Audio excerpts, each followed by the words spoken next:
और आइए रुक करेंगे एक बड़ी खबर की ओर, जहां पर ऑक्सीजन की कमी और सप्लाई को लेकर दिल्ली हाईकोर्ट में सुनवाई शुरू हो चुकी है। हाईकोर्ट ने दिल्ली सरकार से अस्पतालों की जानकारी मांगी है।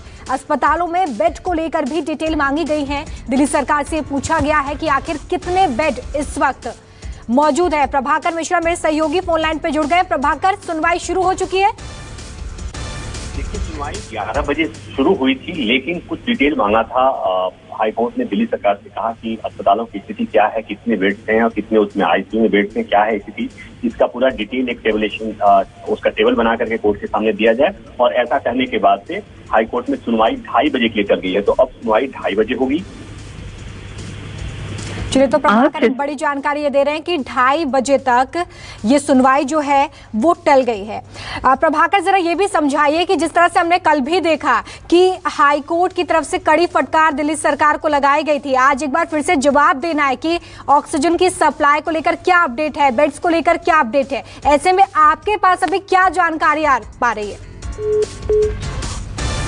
चलिए, फिलहाल हमारा संपर्क टूट गया है। तो देखिए, दिल्ली सरकार से अस्पतालों की जानकारी हाईकोर्ट की तरफ से मांगी गई है। साथ ही अस्पतालों में बेड को लेकर भी डिटेल मांगी गई है। दिल्ली हाईकोर्ट में दोपहर 2:30 बजे तक फिलहाल ये सुनवाई टल गई है। 2:30 बजे एक बार फिर से ये सुनवाई शुरू होगी। हाईकोर्ट ने बिल्कुल साफ शब्दों में ये पूछा है कि अस्पतालों के बारे में जानकारी दें, कितने बेड अवेलेबल है, ऑक्सीजन की सप्लाई किस तरह से चल रही है, क्योंकि लगातार हम देख रहे हैं कि ऑक्सीजन की किल्लत और बेड की कमी की वजह से दिल्ली में हाहाकार मचा हुआ है। लगातार मरीजों की जान जा रही है, जिसको लेकर हाईकोर्ट भी अब सख्त रुख अपनाए हुए है और इसलिए जवाब मांगा गया है ऑक्सीजन की सप्लाई को लेकर। दिल्ली में अस्पतालों की जानकारी भी आज हाईकोर्ट के सामने दिल्ली सरकार को रखनी होगी। तो ये एक बड़ा अपडेट इस वक्त हम दे रहे हैं आपको।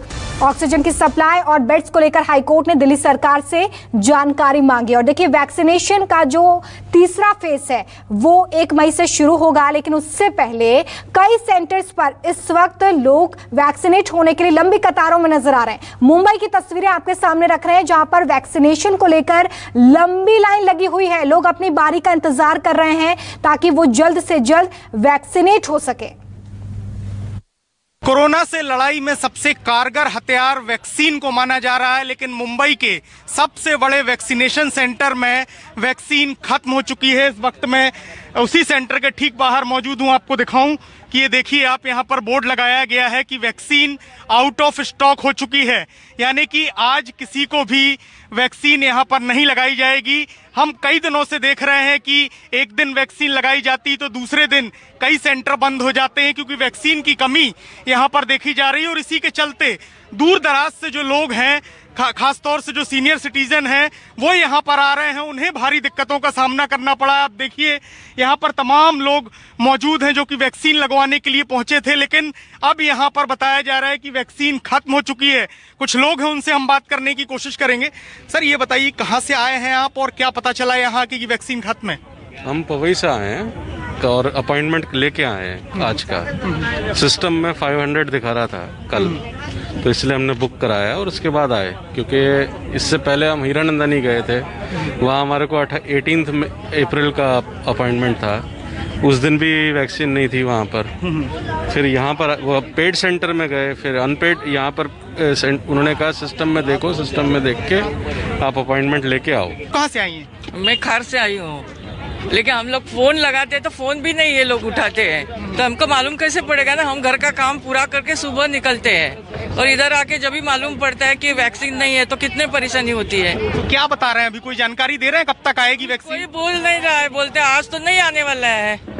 ऐसा हर जगह हम 2-3 जगह जाए, उधर सब जगह वैसे ही है। तमाम लोग हैं यहाँ पर आ रहे हैं, उन्हें कहीं ना कहीं दिक्कतों का सामना करना पड़ रहा है, क्योंकि हमने देखा है कि वैक्सीन को लेकर राज्य सरकार और केंद्र सरकार में वाद विवाद भी हुआ। राज्य सरकार की तरफ से वैक्सीन की मांग भी की जा रही है, लेकिन बहुत सारे सेंटर ऐसे हैं जहां पर वैक्सीन आउट ऑफ स्टॉक हो चुकी है।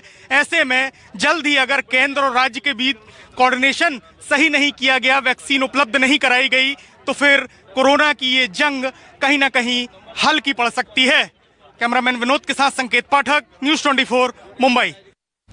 और अब बात अगली खबर की। गाजियाबाद पुलिस ने रेमडेसिविर इंजेक्शन की कालाबाजारी करने वाले 3 आरोपियों को गिरफ्तार कर लिया है। पुलिस ने आरोपियों के पास से 70 रेमडेसिविर इंजेक्शन के अलावा अन्य जीवन रक्षक इंजेक्शन भी बरामद किए हैं। इसके अलावा आरोपियों के पास से 36 लाख रुपए से ज्यादा नकदी बरामद की गई है। देखिए, गाजियाबाद पुलिस ने रेमडेसिविर इंजेक्शन की कालाबाजारी करने वाले 3 आरोपियों को गिरफ्तार किया है। संकट काल जिसमें रेमडेसिविर इंजेक्शन को लेकर इस वक्त काफी मारामारी मची हुई है और ऐसे में इस इंजेक्शन की कालाबाजारी लोग कर रहे हैं। 3 आरोपियों को गिरफ्तार किया गया है और इनके पास से 70 रेमडेसिविर इंजेक्शंस बरामद हुए।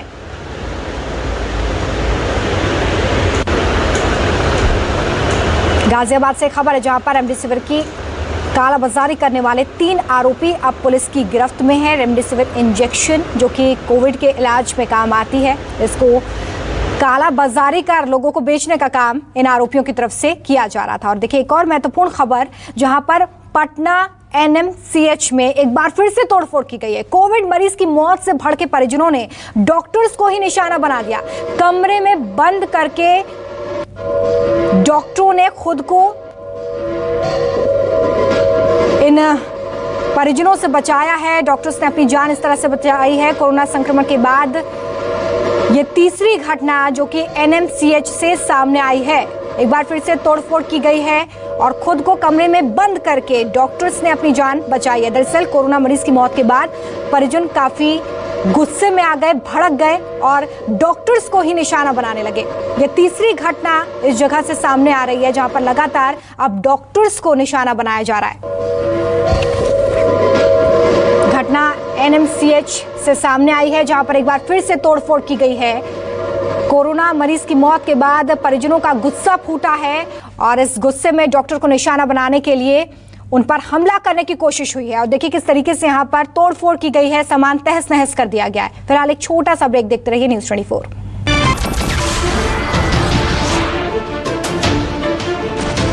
नमस्कार, मैं हूं मानक गुप्ता।